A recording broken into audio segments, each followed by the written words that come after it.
This is your morning Buzzcast for Wednesday, March 12th. Good morning. I'm Abe Madcore. PGA Tour Commissioner Jay Monahan met the media on Tuesday before this week's Players' Championship and spoke optimistically that the PGA Tour and LIV Golf are on a path to unifying professional golf. He also acknowledged that aspects of LIV Golf could work into the PGA system if a deal were to be agreed upon, going so far as to say there's room to integrate important aspects of LIV into the PGA Tour platform. His remarks seem to solidify the buzz recently that the goal is to bring LIV Golf somehow under PGA Tour Enterprises. But let's stress what else Monahan hinted at. He said the PGA Tour does want to see golf unified and that the prospect of reunification is very real. But, he also noted a few things we have mentioned on the Buzzcast. The recent TV ratings, the strong TV ratings, and the sponsorship deals around the PGA Tour show that the tour is strong in 2025 and that it's doing just fine without a unified game. He cited very, quote, real momentum we have with our fans and our partners, end quote. And that was the message that Jay Monahan conveyed on Tuesday, that the PGA Tour is doing quite well, thank you. They'll continue to negotiate with the Saudis, but from most people on the ground at Sawgrass, the sense was that the next move is for the Saudis and Yasser al-Rumayyan, the governor of the Saudi Public Investment Fund, to make the next move in any attempt at reunification of the game of golf.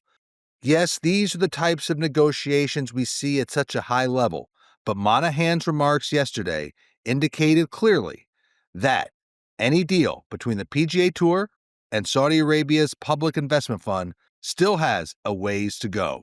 Let's move on. We talk about the building boom in the United States. Well, don't overlook new buildings being proposed around the world. Add Manchester United to that list. Yes, the team floated plans for a new 100,000-seat stadium at Old Trafford, and you really want to see the concepts and renderings that were released this week. It certainly looks like something from the future. You've got 3 peaks rising high above the roof, and you have a facility covered by what is being called a vast umbrella, harvesting energy and rainwater and sheltering a new public plaza. It is quite futuristic. They are calling it a mixed-use miniature city of the future. So how did the club get there? Well, they surveyed 30,000 of their fans about their sentiment, and there was roughly a 50-50 split between those favoring a new stadium and those favoring just redeveloping Old Trafford.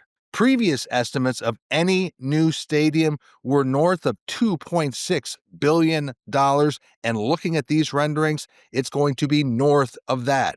And that would be funded purely by Manchester United. They would get some help on some surrounding infrastructure, but the cost of the facility, that would be on the shoulders of the team. It could take 7 years for United to develop this facility, again, in the early stages. But as we look at the building boom across the world, this is certainly one project you want to keep your eye on.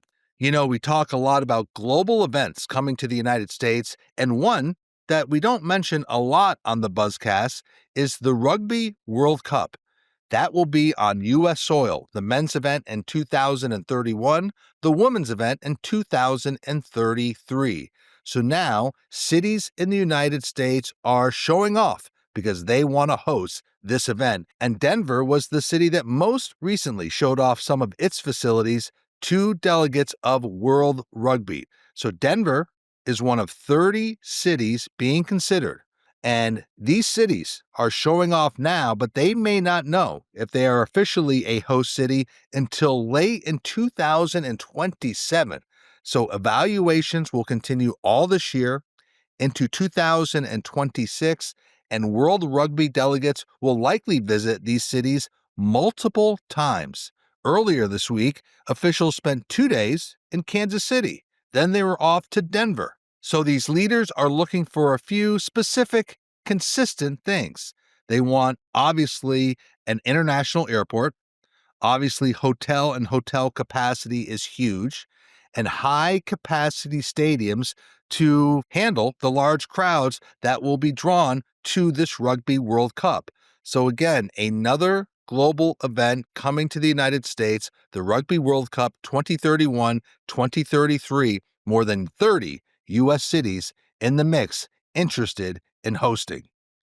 Another day, another reason to have Steph Curry mentioned on the Buzzcast. We mentioned him earlier this week about his role at Davidson College. Now, Curry is the latest name to join Unrivaled as an investor. And we've talked about all the investors in Unrivaled. You've got Alex Morgan, Carmelo Anthony, Coco Gauff, Michael Phelps, Don Staley, so many others. Add Steph Curry to that list. Now, remember, the inaugural season is now moving into the playoffs. And so as the league wraps up its regular season, SBJ's Austin Karp looked at the viewership numbers. And the numbers show that Unrivaled has averaged 186,000 viewers across TNT and True TV. And interestingly, women make up more than half of the audience of this basketball league. So what about context? Let's look at some of the other sports around this. Viewership numbers for Unrivaled are higher than the NWSL regular season last year. That averaged about 175,000 viewers. Unrivaled was also above women's college basketball on the Big Ten Network. But Unrivaled's viewership was below women's college basketball on ESPN and ESPN2. It was also below another startup, the TGL, which averaged north of 500,000 viewers for its regular season. But the people behind Unrivaled see this as a long game. Warner Brothers Discovery has a 6-year deal with the league. There's a look-in after year 3, but if the deal runs through the 6 years, it would be worth more than $100 million to Unrivaled. Again, year 1 for Unrivaled, playoffs start next week. We'll do a full recap at the end of the season. I've been in Boston a couple of times over the past month, and I'm watching closely the developments around the market's expansion NWSL team, Boss Nation FC. Now, this team is set to debut next year, very soon. And there has been a lot of focus on the stadium as the team does face significant challenges in renovating city-owned White Stadium. So demolition work at White Stadium, which is part of Franklin Park in Boston, has begun. But courts will soon rule on a lawsuit that seeks to put a halt to the estimated $200 million plan. And a court date beginning this review will be March 18th. So there's issues around the stadium development. Meanwhile, the team's branding efforts have kind of stumbled out of the gate. We all know about that. We talked about that on the Buzzcast. But the team did add a key executive. They have hired Amina Bowman. She was Chief Brand and Strategy Officer at the Washington Commanders, and she becomes Boss FC's first Chief Revenue Officer. Now she will look to revitalize the team's brand. They will launch a new identity. I don't know the timing on this, but this will be under Amina Bowman's first areas of responsibility. All this comes while the team is still trying to move forward with its development of White Stadium, and all this comes while the team is preparing to launch next season in the NWSL. So there's a lot here. It's a story I would keep an eye on because the NWSL has a lot of hope and promise in Boston, but again, some headwinds facing this franchise as it looks to launch next year, but they do bring on a chief revenue officer in Amina Bowman, who returns home as she's a Boston native. She went to Harvard Business School. She worked for the Obama Foundation and McKinsey before joining the Commanders in 2020. Now she returns to Boston.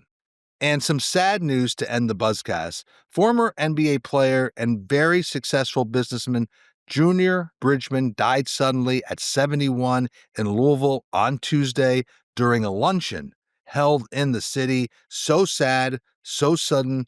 I remember watching Junior Bridgeman play in the NBA. He was also one of the most successful business leaders and philanthropists in Louisville and really throughout the United States. He was a model for so many former athletes to look to, as he was such a force in business. During his NBA career, he started investing in Wendy's restaurants. He built a fast food empire, and he sold more than 450 restaurants in 2016. He also was involved in Coca-Cola bottling operations. He owned Ebony and Jet Magazine. NBA Commissioner Adam Silver called him the ultimate entrepreneur who served as a mentor to generations of NBA players who were eager to learn from him and what it takes to thrive in the business world. That is the level of respect that Junior Bridgeman had. We always wanted him to speak at an SBJ conference. Unfortunately, we were never able to make it work. The well-respected Bridgeman last year became a minority owner of his former team, the Milwaukee Bucks. So certainly the basketball, sports world, and business world sad at the sudden death of Junior Bridgeman. And that is your morning Buzzcast for Wednesday, March 12th. I'm Abe Madcore. Thanks for listening. Stay healthy. Be good to each other. I'll speak to you tomorrow.